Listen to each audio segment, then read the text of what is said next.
Hello and welcome to Once Upon Two Languages.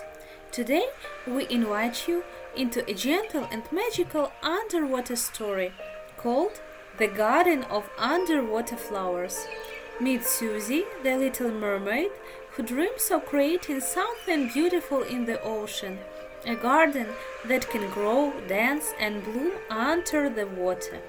Get comfortable, listen carefully, and dive with us into this warm fairy tale about creativity, friendship, and finding beauty in your own way. Susie the Little Mermaid and the Garden of Underwater Flowers. One day, Susie the Little Mermaid was swimming close to the surface of the sea when she suddenly saw something truly wonderful. On the shore, people were giving flowers to one another, roses, big, bright roses with ribbons and happy smiles. "How beautiful they are," Susie whispered. "Why do humans have flowers and we only have seaweed?" She thought for a moment, then flicked her tail with determination. "I will grow my own garden. I will make the most beautiful place in the ocean right next to my home." Susie got to work very seriously. She found seashells to use as flower pots, carefully sifted the sand, neatly twisted seaweed just like humans do. "All right," Susie said firmly. "Now grow." She watered the flowers with water, then again and again. Suddenly she stopped. "Wait," she murmured. "I'm already underwater." The flowers didn't grow. One drooped as if it had fallen asleep. Another got tangled in its own leaves. The third turned into a very strange-looking piece of seaweed. "This is not my dream garden at all," Susie sighed. Just then, Bob the octopus swam over, looked closely, and said very seriously, "Susie, they have too much water." "But we live in the ocean," Susie said in surprise. "That's exactly why," Bob nodded. Dolphin Sam swam in a circle around the flower bed and exclaimed, "Why don't we stop trying to grow human flowers?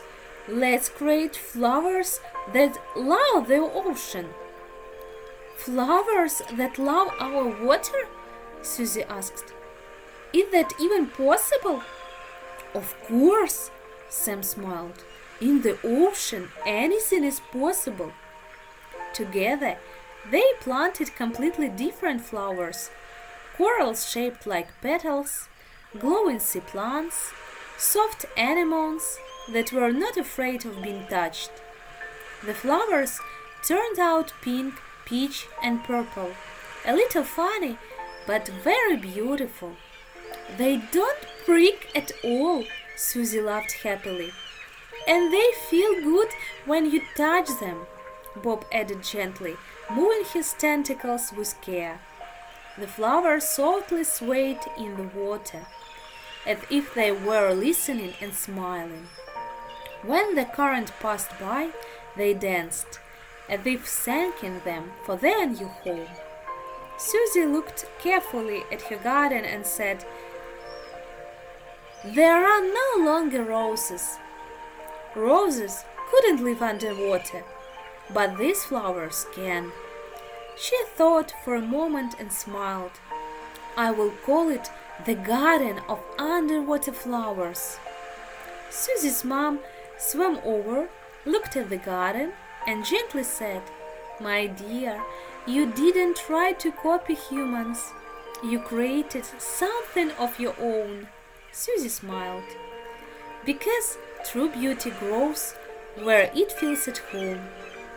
And from that day on, next to Susie's home, the Garden of Underwater Flowers bloomed. unlike any other, but full of life, joy, and very much your own. And this is the end of our story, The Garden of Underwater Flowers. Susie learned that true beauty doesn't need to be copied. It grows where it feels loved and at home.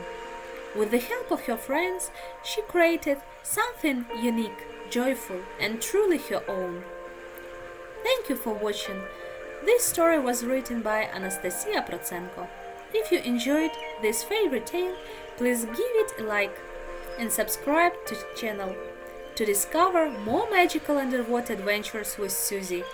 See you next time!